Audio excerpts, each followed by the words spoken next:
Hello everyone. This is Penny Rumsey.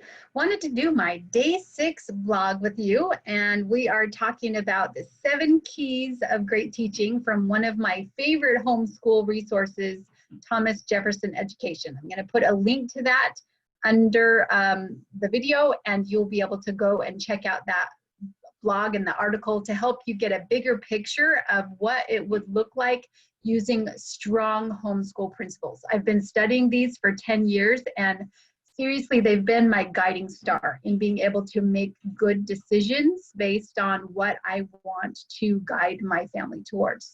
So powerful, so amazing. Just as an intro to myself, I am a mentor, and one of my favorite things is pedagogy. If you don't know that word, it means teaching teachers how to teach. So that was actually my favorite class at BYU in college. And pedagogy, it's just like getting into the mindset of how a student learns and thinks through the process. And I think that's one of why I've been so fascinated. One of the things about being a student is how do I learn in my own mind? And how can I help other people learn through their processes? So that's a passionate part of who I am. And I love being able to help people figure out learning strategies. So just wanted to share that article with you today, and then talk a little bit about the differences of an old experience versus the new learning experience, of what that looks like. So in my old learning experience, it looked like an experience where I was being told what to think. And I'm not downing on anything of the past. Every time I teach something, I go from an old to a new experience, because there's a shift that needs to happen in the old way we used to do something versus the new way we can choose to do something, right?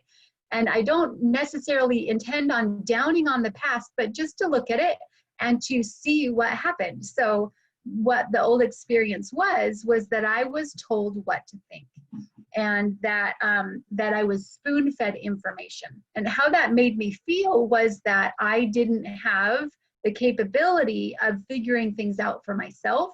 And it made me feel like I didn't have my own authority. I didn't have the power to choose the things that I should learn for myself. And I needed to be in a place where someone else told me what to think and all of the things that were in that box.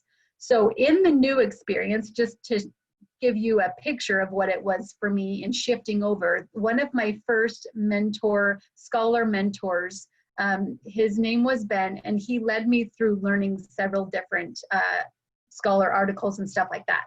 So as I was going from this old experience to this new experience, it felt like I was walking across a river, and there were these rocks that I was having to step on, right?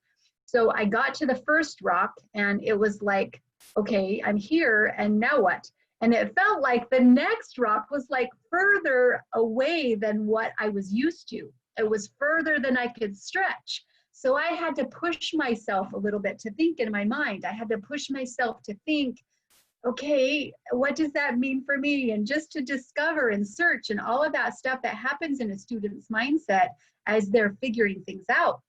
And so it put me into the growth zone, in a place where I was searching for myself. I wanted to know for me. It wasn't someone else that was telling me information, but it was me being led to my divine purpose, the thing that I needed to do here on the planet. So it was such a beautiful experience to be able to look at the old and see that, those were the breadcrumbs, so to speak, that were just do the one thing I'm telling you to do, versus the new experience was something where I had to stretch and I had to reach for that next rock that I was stepping on. So it's very, very good. What that has made me feel as a result of that experience is that I have felt like there's this tree of truth growing inside of me. And that as I learn things, I can trust that my heart is understanding what I need to do with that. And to discover, I'm always asking myself the question of, what do I need to learn for my life's purpose? That's my focus of my learning. And I love to invite other people into that process. So the way that helps me, and what I invite you to do, is to look at the one thing that you need to learn right now, and experience through that. I can help you find your path, your purpose, of being able to find out, okay, where are you at? What are you learning? And what's your next step? So I love looking at that next step to say, where am I right now? And asking God, honestly, that's what I do. I'm like, okay, what's the next thing I need to learn? And it usually for me, it stems from a place of a problem or a frustration or something that I'm dealing with, and then trying to find that next thing that I need to learn to cross the bridge that's going to give me a higher level of thinking for that next part. So that's what I call the divine path of learning. And it is such, for me, like it's an exciting part of life because that's what I love. I love divine learning and the way that I get to learn all of that as part of my experience. Excuse me, nose itchies. Okay, so what I would love to invite you today, to look at today is an invitation that a friend of mine and I have created as a class for parents who want to learn how to teach in their homes. If you want to learn how to experience this divine path of learning for yourself, as well as invite your family and your children into that path with you, I would love for you to come and join us in our class. It's going to be on August 28th, next Wednesday. It's going to be in the morning time. You can go check the event. It's on Mentoring Millions. It's on that event page, Mentoring Millions. And Melissa, my gal that I'm teaching the class with, she is so amazing. She's been homeschooling at least as long as I have. I think since 2003. I started homeschooling in 2004 or 2005. I have 5 kids, and I've led them through Thomas Jefferson education as my guiding star the whole time. And she is much of the same as well, which I'm way excited about. I connected with her just recently. And the cool thing about her is she has a master's degree in marriage and family counseling. So she really has a really strong foundation in how to create a strong culture at home. And I'm so excited to be able to be teaching with her and learning from her as we're going to go through this class. So some of the things that we're going to learn together and the value that you're going to receive is that you're going to learn how to be a more effective teacher at home by learning how to problem solve through what it is that you're facing. If you're facing some stress as a new homeschool parent, you're probably like, oh no, what do? I don't know how to do this. You might be feeling like there's too many choices. And if you're researching, which a lot of new homeschool parents do, they're out there hungry for everything. What am I going to do when I sit down with my kids? And you're probably feeling like overwhelmed and that there's so many choices. So we're going to be able to help clear and sort all of that for you and with you to be able to help you see the what, the where, and the how, and the why behind what that can look like for you in your individual way that you need to homeschool for you and your family. So there's basic guiding principles that we can help you to see the principles, and then you fill in the box with your individual personal, this is what's important for me and my family, that kind of thing.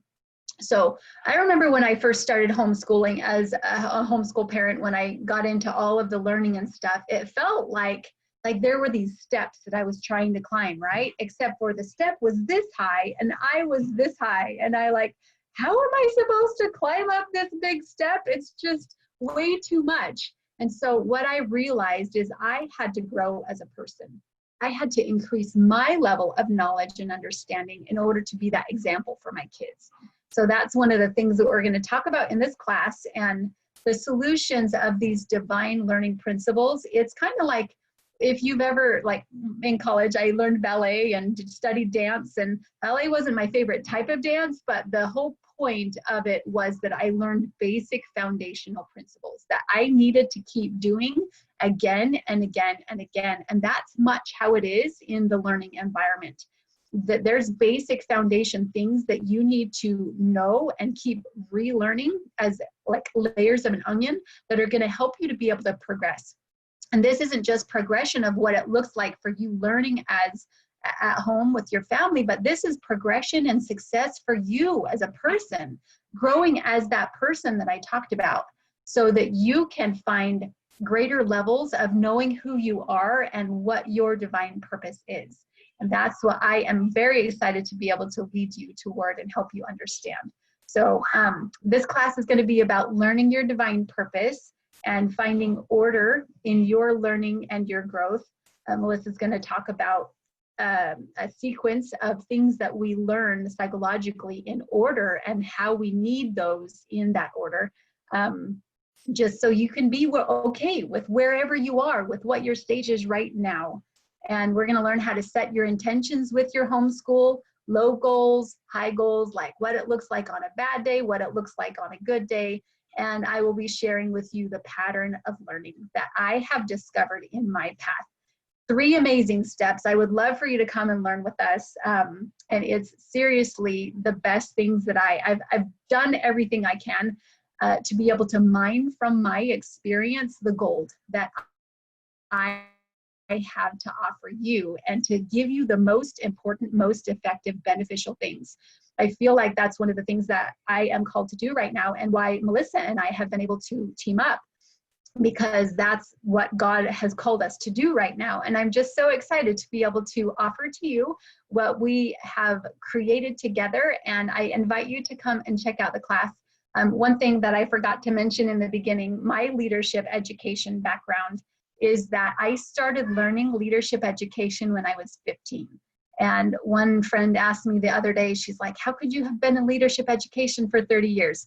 And that's because I've been a student of leadership education since I was 14. And we started in high school in one of our drug-free programs. And we started learning different team building exercises. And that was like the foundation for me being able to problem solve with people and to work through those communication issues and all of those amazing things that happen. If you've ever taken one of those classes, rock building, ropes courses, they're so awesome. I just love it. I thrive in that environment. And then in college, I had the experience to work for a guy that taught 7 Habits Stephen Covey information. And I got to help host the What Matters Most conferences. And that just kind of set a stronger foundation in my mind about the things that are huge, foundational in being able to progress and be successful. So that's my experience with leadership education, and all of that history for me. I feel like I have a lot of value that I can give other people, and the way that God has designed me and being able to problem solve and think. And I took a strengths test the other day, and I kind of went through what top strengths I have, and I'm so excited, seriously. I'm so excited for the way that I've been created and the way that I can serve and offer that to other people. So I do invite you, and I would love for you to check out the class. It is, again, next Wednesday, August 28th, and it is on the Mentoring Millions page. If you want a link to that, just put your name or comments or whatever, put an emoji in the comments, and I will send you a private message and send you a link to that information. So great connecting with you today, and we will talk to you tomorrow. Have an awesome day. Bye.